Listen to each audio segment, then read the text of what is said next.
Alright, so it's been a while since I did my first video about the 37s on a JK with no lift. Still 37s and no lift, kind of. So what I've done is I put a 2-inch Terraflex spacer kit in front. Just kind of level it out a little bit, get a little more updraft in the front as well. I've done some other things to the Jeep since the first video. Shot that back around Christmas. This is the end of March. So one of the first things you might notice is on the wheels. Ended up dipping them. Did 4 base coats of plasti dip flat black, and then went over the top of that with bright gold metallizer. I think it turned out pretty well. Left the lip on the outside black as it was, and just took some frog tape, painter's tape, and masked it off. Got a downside of lip there. It turned out pretty good. I've had pretty good luck with plasti dip products in the past. It's pretty tough. You have to basically get a pressure washer right up on them and try to get it to peel off to get it to come off. So pretty tough. Another thing we added, got a good deal on some Arctic Indoor Fender flares. Aluminum, I don't know if you can see it or not, but just painted them flat black. Didn't want to leave me aluminum color.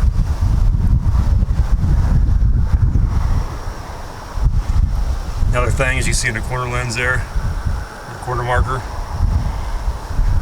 and the turn signals, blacked those out with Rust-Oleum lens tint, I think it's called. So I think it looks a little bit better.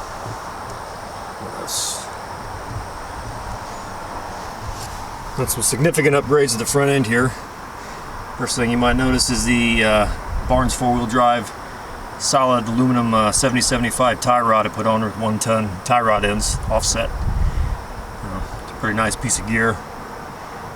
Also, I was rolling around at first on the factory 410 gears, and you can do that for a daily driver. I do daily drive this thing about 25 miles each way to work on the highway, from 45 mile an hour up to 65, 70.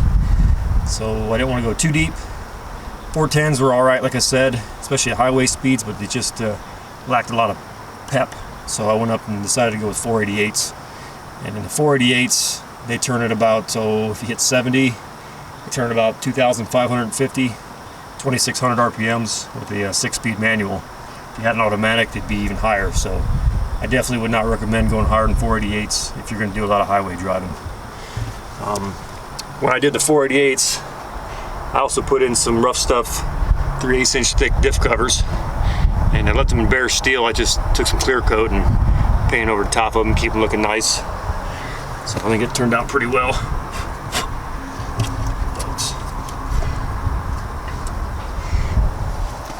Another thing I added, just yesterday, I put that JKS track bar in there. It's adjustable. There she is. Got the one that has the standard rubber bushing at the frame end, and it has a CM bushing down here at the axle end. That way it's got, basically full range of motion without allowing lateral motion, which is what we want to control with the track bar. Pretty beefy piece of gear.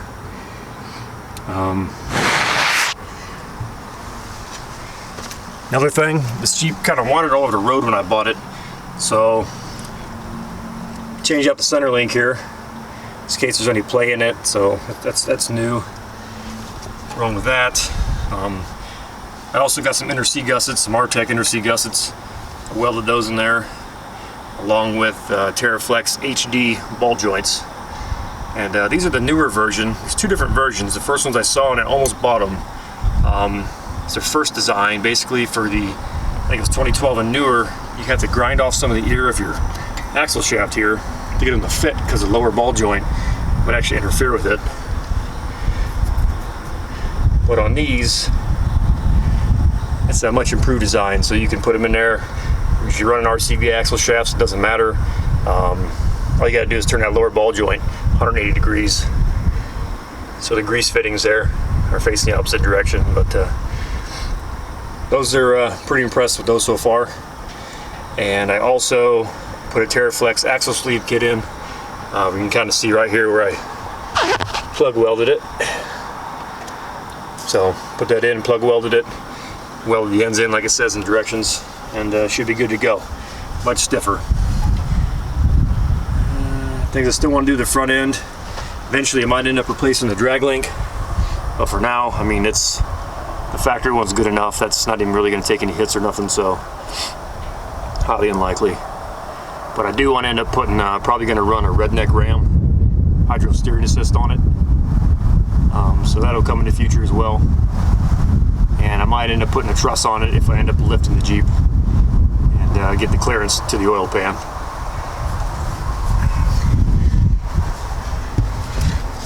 So even though I put the 2-inch coil spacers in here from Terraflex, they're actually 2 1-inch pieces. Before I was running 1 puck with the 1 bump stop spacer I made in my previous video. And if you're going to daily drive, and only daily drive, and not really take it serious off-road, you can totally get away with that. That would be all the lift you would need to run the 37s. But since I want to take it off-road more, I ended up putting an extra spacer in there, and I'm probably going to end up going with a 2.5, 3-inch lift. I haven't made up my mind yet, but we'll see when that comes.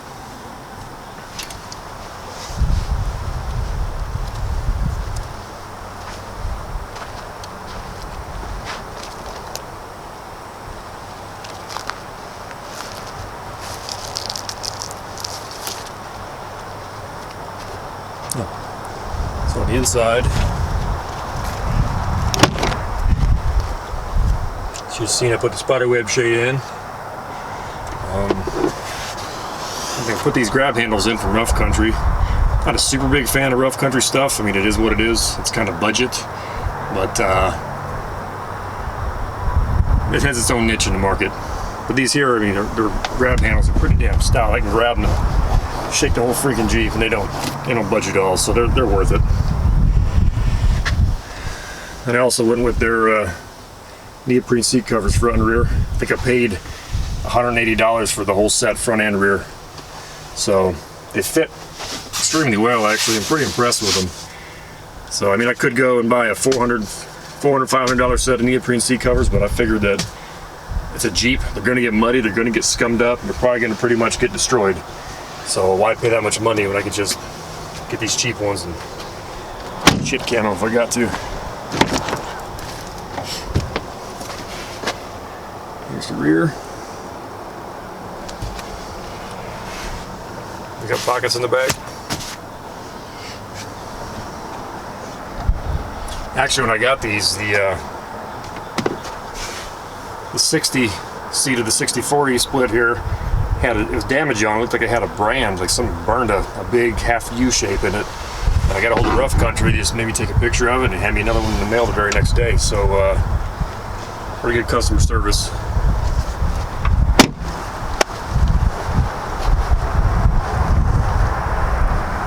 Back in the back, I relocated the license plate. It's TNT Customs license plate holder. It's actually pretty sweet.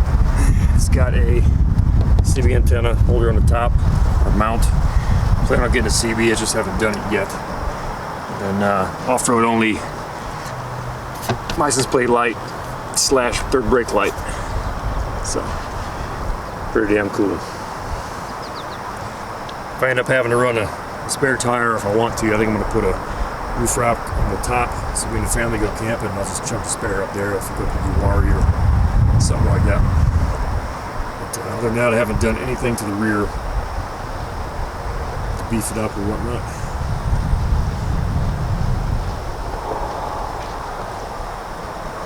So I would do how-to videos on a lot of this stuff, but one, there's a ton of them already out there, and two, a lot of people say it takes 10 times as long to do something when you're making a video. And I got a family, I got shit to do. I don't have time for that, so if I come across something not too difficult to do, I'll probably make another how-to on something.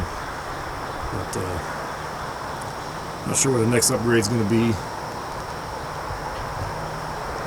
I'm contemplating doing like an interim lift, something kind of cheap until I can afford to put the long arm on it. As far as long arm goes, I'm kicking around between Clayton, a 3-link, or maybe a radius arm front end, long arm, and Terraflex. So anywhere from 2.5 or 3.5 inches, somewhere in that ballpark. And see how that goes. Like I said, if I was just gonna daily drive this, keep it on the street, I'd love to keep it this low, but get right down to it. You want to take it out in the rocks, do anything kind of serious with it, the breakover angle just isn't there. The belly's too damn low to the ground, so I'm gonna have to lift it a little bit, but the intent is gonna be to keep it pretty low, so we'll see. I'll keep y'all posted.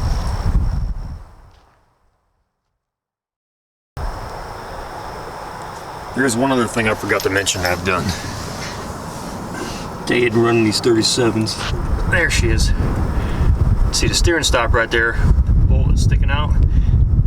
I ended up putting 2 lock washers underneath there just to space it out, so that way when I turned it kept the tire out of the frame itself. So sacrificed a little bit of steering or turning radius, but not too much.